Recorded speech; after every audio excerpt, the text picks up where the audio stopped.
हमारे गीत का लाइन हो। पहली लाइन से शुरुआत हो गई हमारे गीत के, जौन 1 मिलियन गई, 1 मिलियन 5 लाख। कैसे?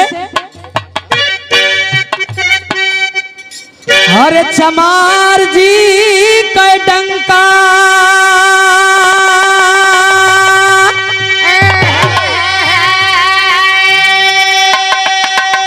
हो, चमार जी का डंका, चमार जी का डंका, अरे चमार जी का डंका बजल पूरे देश में, चमार जी का डंका बजल पूरे देश में, चमार जी का डंका।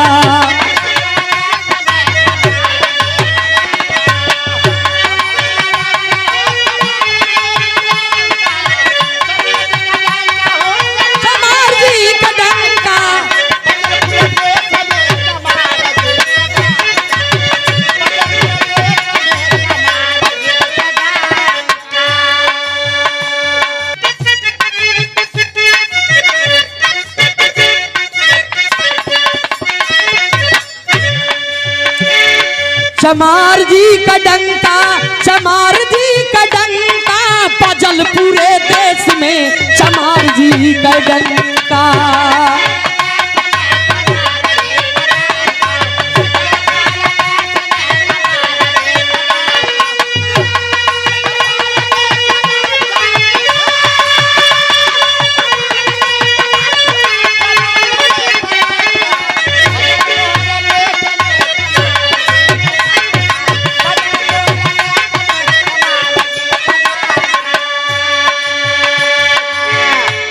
चमार जी का डंका पूरे देश में बजल। कैसे बजल? आखिर में वो डंका क्लियर हो के चाहिए। डंका कैसे बजल, कब बजल, कहाँ बजल? अब हम भक्ति में ले चलत है। भक्ति में डंका कैसे बजल? कैसे? भक्ति में डंका रविदास जी बजावले हो, भक्ति में डंका।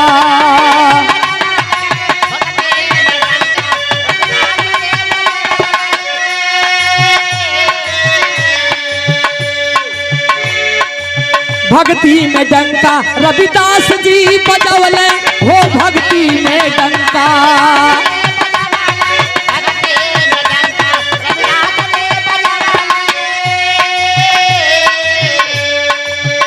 में आप लोगों का बहुत बड़ा योगदान हो, लेकिन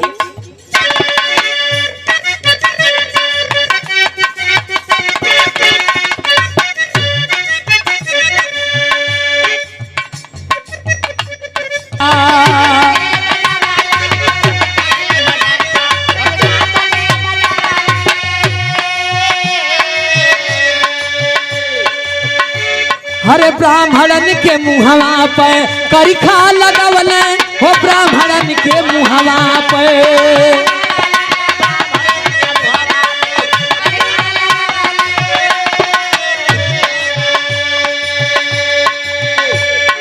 काठ डूबल पानी,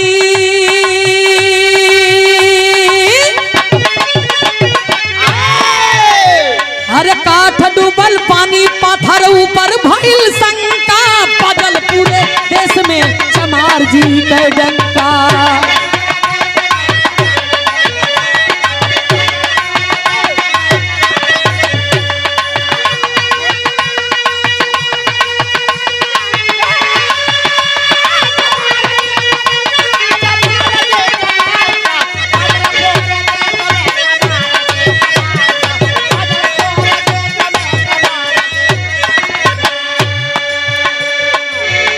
जौने समय बनारस काशी में संत गुरु शिरोमणि रविदास जी का परीक्षा होए लगल, ओ समय 2 मूर्ति बनल।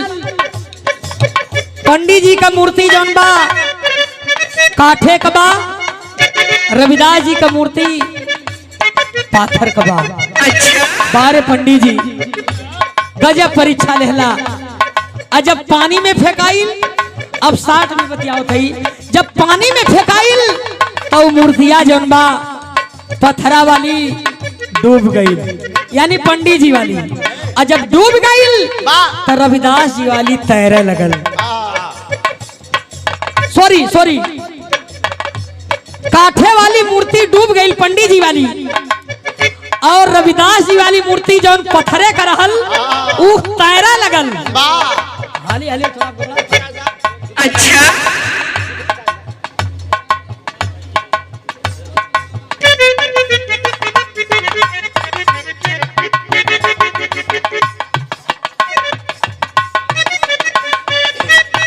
जब डूब गई भैया, धीमी गति, जब डूब गई तो सोचला पंडित जी कि जब हमार का काठे का डूब गई इनकर पत्थरे का बा, जब पाथर वाली फेंकाइल तैरे लगल पंचो। तब काशी नरेश कहते हैं जितने काशी के ब्राह्मण हैं इनको पालकी में बिठा करके पूरे बनारस को घुमाएंगे। चमार डोली में बैठल बा और पंडित जी कहार बन के ढोवा तारे, तब मुहे पर करखा लगल। दूसर का करखा बताओ चलत है।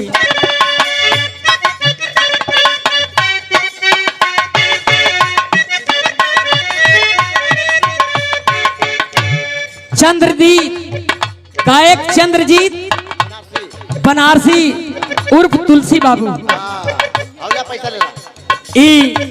एक मिनट, बहुत रुपया स्नेह भरा पुष्पहार और इस जो मैंने गाना गाया वायरल भी आप बहुत किए हमको, इसलिए बहुत बहुत धन्यवाद आपका हम करते हैं और सबका कोट कोट धन्यवाद करते हैं। अगमा का होता दूसर का अंतरा में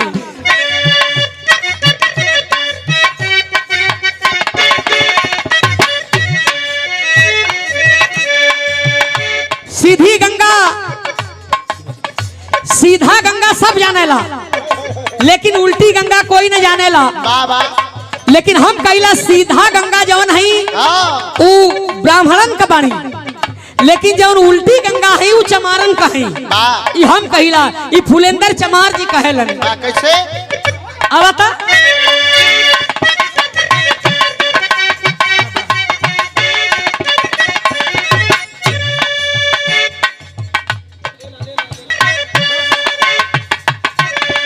रविदास उल्टी गंगा,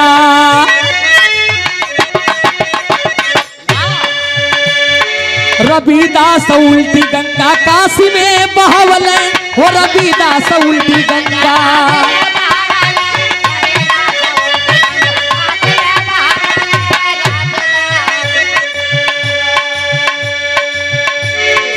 काशी में बहवल हो। रविदास उल्टी गंगा,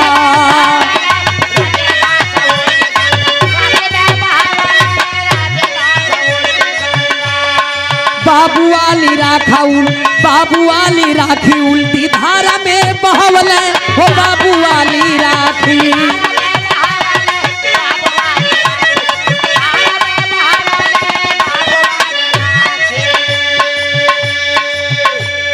जौने समय संत शिरोमणि गुरु रविदास जी के पिता गुजर जाते हैं। अच्छा। अपने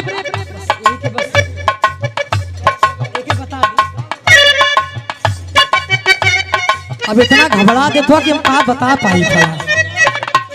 अरे एक लाइन मात्र है कि बतिया बता दें और छोड़ देते।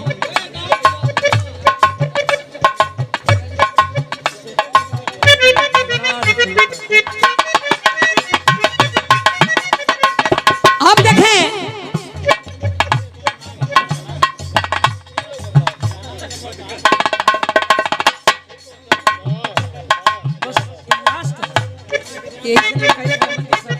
भाई हमान के गौले का मतलब कि समय चाहला और तब कुछ कह पावल जाला। लेकिन अब देखें संत शिरोमणि गुरु रविदास जी रुकला भैया अपने पिताजी का लाश लेके जात हूं गंगा के किनारे। ब्राह्मण सब कहलन कि ये हाथ तो के ना जलावे के हो। तब आगे गईलन जहां छाड़ रहल बहुत ज्यादा। लाश जलौला के बाद कहलन के प्रवाहित करे के बाद तब गंगा को आवाज देते करे आए गंगा। यहीं से धारा बदल दी, उल्टी धारा हो गई। जब उल्टी धारा हो गई बाबू, तब हुई राखी बहुलन।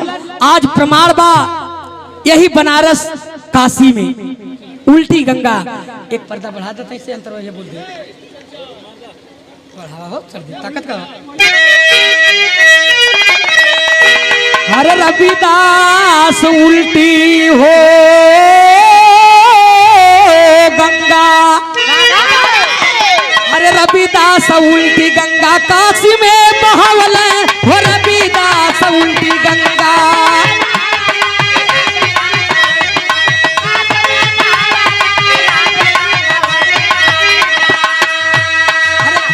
हरे बाबूजी का राखी उल्टी धारा में बहावल हो बाबूजी का राखी।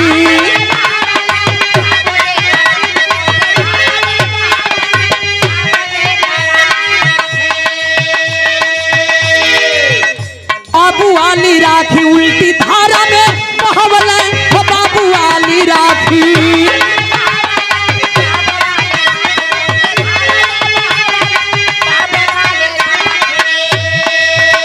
हर काशी में प्रमाण बाटे, अरे काशी में प्रमाण बाटे कौना न शंका, बजल पूरे देश में चमार जी का डंका।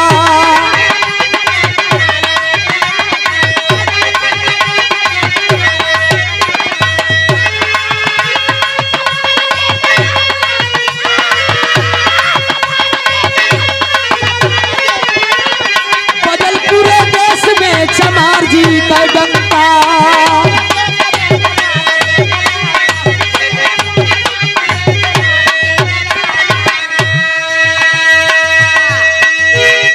अब यहीं से अब हम छाप नहीं देते हैं क्योंकि समय कम है, इसलिए हम आप लोगों से क्षमा चाहते हैं।